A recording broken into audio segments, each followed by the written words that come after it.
జిల్లాకి సంబంధించి సుమారు 30,000 పారామిలిటరీలో పనిచేస్తున్నటువంటి కుటుంబాల్లో వాళ్ళందరూ కూడా ఒక అసోసియేషన్గా ఫార్మ్ అయ్యి వాళ్ళు మొన్న జరిగిన పార్లమెంట్ సమావేశాల ముందు నాకు ఒక రిప్రజెంటేషన్ ఇవ్వడం జరిగింది.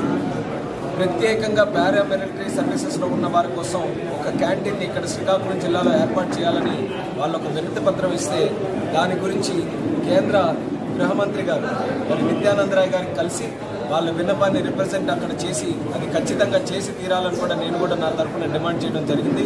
ముఖ్యంగా పారామిలిటరీ సర్వీసెస్లో ఉన్న వ్యక్తులు మరి సిఆర్పిఎఫ్ కానీ సిఐఎస్ఎఫ్ కానీ బిఎస్ఎఫ్ అలాగే ఎస్ఎస్బి ఐటీబీపీ ఇలా చాలా రకాలైనటువంటి ఫోర్సెస్లో వాళ్ళందరూ కూడా పనిచేసి వాళ్ళకి ఆర్మీతో సరిసమానంగా రావాల్సినటువంటి కార్యక్రమాలు ఎన్నో చేయాల్సినటువంటి అవసరం ఉన్నా సరే కేంద్ర ప్రభుత్వం వీళ్ళని కేవలం ఒక ఎంప్లాయీగానే చూసుకుంటూ వాళ్ళని పక్కన పెట్టడం జరుగుతుంది. దీనివల్ల చాలా అన్యాయం గురవుతున్నారు. మానసికంగా కూడా ఎన్నో రకాలైనటువంటి ఒత్తిడిలకు గురై వాళ్ళ తాలూకు ఆరోగ్యం కూడా పాడు చేసుకునేటటువంటి పరిస్థితికి ఈరోజు పారామిలిటరీ ఫోర్సెస్లో ఉన్న వ్యక్తులందరూ కూడా ఈరోజు అవుతున్నారు. వాళ్ళకి ఆర్మీలో ఏ రకంగానైతే వాళ్ళకి అన్ని రకాలుగా బెనిఫిట్స్ అందుతున్నాయో అదే రకంగా పారామిలిటరీ సర్వీసెస్లో ఉన్న వాళ్ళకు కూడా కేంద్ర ప్రభుత్వం ఇవ్వాల్సినటువంటి బాధ్యత ఉంది. ఎందుకనంటే ఆర్మీలో ఏ రకంగా అయితే దేశ రక్షణ కోసం వాళ్ళు పోరాడుతున్నారు సరిహద్దుల్లో, అదే రకంగా ఇన్నుకున్నటువంటి పారామిలిటరీ ఫోర్సెస్ కూడా వాళ్ళ ప్రాణాన్ని పణంగా పెట్టుకొని దేశ రక్షణ కోసం కేవలం మన దేశంలోనే కాదు ఇతర దేశాలకు కూడా వెళ్ళి పనిచేయడం జరుగుతుంది. చాలా మంది వాళ్ళకి కనీసం రిటైర్ అయిన తర్వాత కూడా వాళ్ళ భవిష్యత్ ఏంటనేది ఏ ఒక్కరికి కూడా తెలియని అగమ్యగోచరమైనటువంటి స్థితిలో ఉన్నారు. అటువంటి సందర్భంలో అనేకమైనటువంటి సమస్యలు ఉత్పన్నమయ్యాయి. జిల్లాలో కూడా ఒక వెల్ఫేర్ డెవలప్మెంట్ ఆఫీస్ ఒకటి ఉండాలని, అలాగే వాళ్ళకి సరైనటువంటి ఒక కేంద్రం ఇక్కడ 10 మంది కూడా కలుసుకొని వాళ్ళ కార్యక్రమాలు చేసుకోవడానికి కూడా ఒక బిల్డింగ్ ఏదైనా ఉండాలని, అలాగే కేంద్రం స్పందించాల్సినటువంటి అంశాల్లో కూడా చాలా రకాలైనటువంటి ఇష్యూస్ ఉన్నాయి. వీటన్నిటి మీద కూడా పార్లమెంట్ సభ్యుడిగా నేను బాధ్యత తీసుకుంటాను. నేను ఎందుకు ప్రత్యేకంగా తీసుకుంటున్నానంటే దేశంలో సుమారు 600కు పైగా జిల్లాలు ఉంటే అత్యధికంగా పారామిలిటరీ సర్వీసెస్ ప్రొవైడ్ చేస్తున్నటువంటి జిల్లా కూడా మన శ్రీకాకుళం జిల్లా. అది చాలా గర్వంగా నేను చెప్పుకుంటున్నాను. అంతమంది దేశం కోసం పోరాటం చేయడానికి చాలామంది ఈ సర్వీసెస్ అన్నింటిలో కూడా ఫైట్ చేస్తున్నారు, జాయిన్ అవుతున్నారు. మరి అటువంటి వాళ్ళకి చూసుకోవాల్సినటువంటి బాధ్యత నా మీద కూడా ఉంది. కాబట్టి ప్రప్రథమంగా ఈ క్యాంటీన్ గురించి ఏదైతే రిక్వెస్ట్ చేశారో దాని గురించి నిత్యానంద రాయ్ గారికి చెప్పాను. నేను కూడా ఫాలోఅప్ చేస్తాను. మరి మిగిలినటువంటి సమస్యల మీద కూడా ఇక్కడ స్థానిక డిస్ట్రిక్ట్ కలెక్టర్ గారి దగ్గర నుంచి కేంద్ర మంత్రివర్గం వరకు అన్ని కార్యక్రమాలు కూడా చేపట్టడానికి నా వంతుగా వాళ్ళందరికీ కూడా అండగా నిలబడతాను.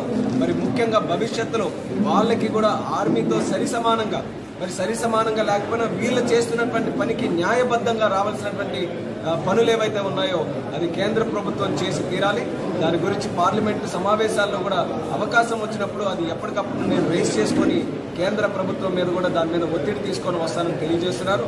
మరి ఈ ఇష్యూ పారామిలిటరీ ఫోర్సెస్ అనేటటువంటిది భారతదేశంలో ఉన్నటువంటి అందరికీ కూడా సంబంధించింది. అన్ని కాన్స్టిట్యున్సీలో కూడా ఈ పారామిలిటరీ ఫోర్సెస్ ఉన్నాయి.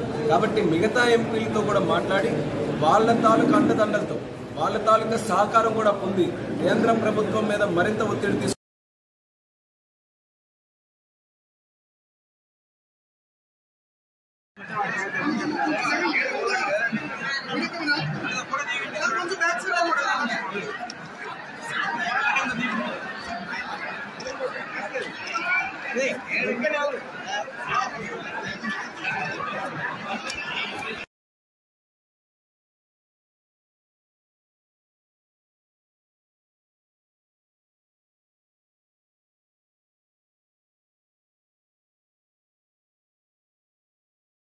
శ్రీకాకుళం జిల్లాకి సంబంధించి సుమారు 30,000 పారామిలిటరీలో పనిచేస్తున్నటువంటి కుటుంబాల్లో వాళ్ళందరూ కూడా ఒక అసోసియేషన్గా ఫార్మ్ అయ్యి వాళ్ళు మొన్న జరిగిన పార్లమెంట్ సమావేశాల ముందు నాకు ఒక రిప్రజెంటేషన్ ఇవ్వడం జరిగింది.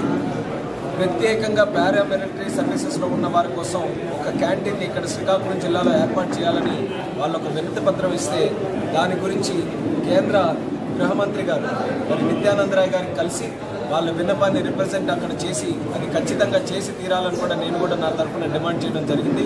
ముఖ్యంగా పారామిలిటరీ సర్వీసెస్లో ఉన్న వ్యక్తులు మరి సిఆర్పిఎఫ్ కానీ సిఐఎస్ఎఫ్ కానీ బిఎస్ఎఫ్ అలాగే ఎస్ఎస్బి ఐటీబీపీ ఇలా చాలా రకాలైనటువంటి ఫోర్సెస్లో వాళ్ళందరూ కూడా పనిచేసి వాళ్ళకి ఆర్మీతో సరిసమానంగా రావాల్సినటువంటి కార్యక్రమాలు ఎన్నో చేయాల్సినటువంటి అవసరం ఉన్నా సరే కేంద్ర ప్రభుత్వం వీళ్ళని కేవలం ఒక ఎంప్లాయీగానే చూసుకుంటూ వాళ్ళని పక్కన పెట్టడం జరుగుతుంది.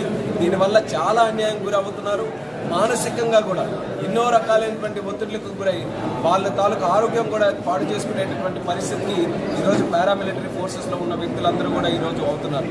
వాళ్ళకి ఆర్మీలో ఏ రకంగానైతే వాళ్ళకి అన్ని రకాలుగా బెనిఫిట్స్ అందుతున్నాయో అదే రకంగా పారామిలిటరీ సర్వీసెస్లో ఉన్న వాళ్ళకు కూడా కేంద్ర ప్రభుత్వం ఇవ్వాల్సినటువంటి బాధ్యత ఉంది. ఎందుకనంటే ఆర్మీలో ఏ రకంగా అయితే దేశ రక్షణ కోసం వాళ్ళు పోరాడుతున్నారు సరిహద్దుల్లో, అదే రకంగా ఇన్నుకున్నటువంటి పారామిలిటరీ ఫోర్సెస్ కూడా వాళ్ళ ప్రాణాన్ని పణంగా పెట్టుకొని దేశ రక్షణ కోసం కేవలం మన దేశంలోనే కాదు ఇతర దేశాలకు కూడా వెళ్ళి పనిచేయడం జరుగుతుంది. చాలామంది వాళ్ళ కనీసం రిటైర్ అయిన తర్వాత కూడా వాళ్ళ భవిష్యత్ ఏంటనేది ఏ ఒక్కరికి కూడా తెలియని అగమ్యగోచరమైనటువంటి స్థితిలో ఉన్నారు.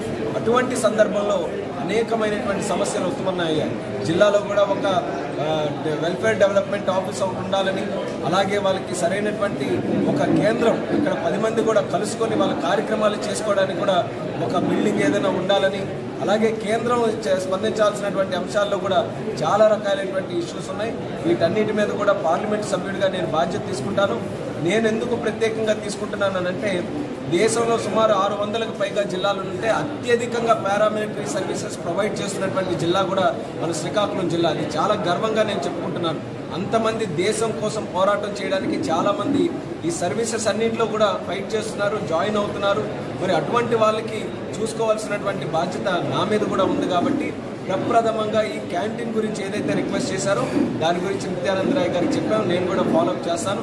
మరి మిగిలినటువంటి సమస్యల మీద కూడా ఇక్కడ స్థానిక డిస్ట్రిక్ట్ కలెక్టర్ గారి దగ్గర నుంచి కేంద్ర మంత్రివర్గం వరకు అన్ని కార్యక్రమాలు కూడా చేపట్టడానికి నా వంతుగా వాళ్ళందరికీ కూడా అండగా నిలబడతాను. మరి ముఖ్యంగా భవిష్యత్తులో వాళ్ళకి కూడా ఆర్మీతో సరిసమానంగా లేకపోయినా వీళ్ళు చేస్తున్నటువంటి పనికి న్యాయబద్ధంగా రావాల్సినటువంటి పనులు ఏవైతే ఉన్నాయో అది కేంద్ర ప్రభుత్వం చేసి తీరాలి. దాని గురించి పార్లమెంటు సమావేశాల్లో కూడా అవకాశం వచ్చినప్పుడు అది ఎప్పటికప్పుడు నేను రేస్ చేసుకొని కేంద్ర ప్రభుత్వం మీద కూడా దాని మీద ఒత్తిడి తీసుకొని వస్తానని తెలియజేస్తున్నారు. మరి ఈ ఇష్యూ పారామిలిటరీ ఫోర్సెస్ అనేటటువంటిది భారతదేశంలో ఉన్నటువంటి అందరికీ కూడా సంబంధించింది. అన్ని కాన్స్టిట్యున్సీలో కూడా ఈ పారామిలిటరీ ఫోర్సెస్ ఉన్నాయి. కాబట్టి మిగతా ఎంపీలతో కూడా మాట్లాడి వాళ్ళ తాలూకు అండదండలతో వాళ్ళ తాలూకా సహకారం కూడా పొంది కేంద్ర ప్రభుత్వం మీద మరింత ఒత్తిడి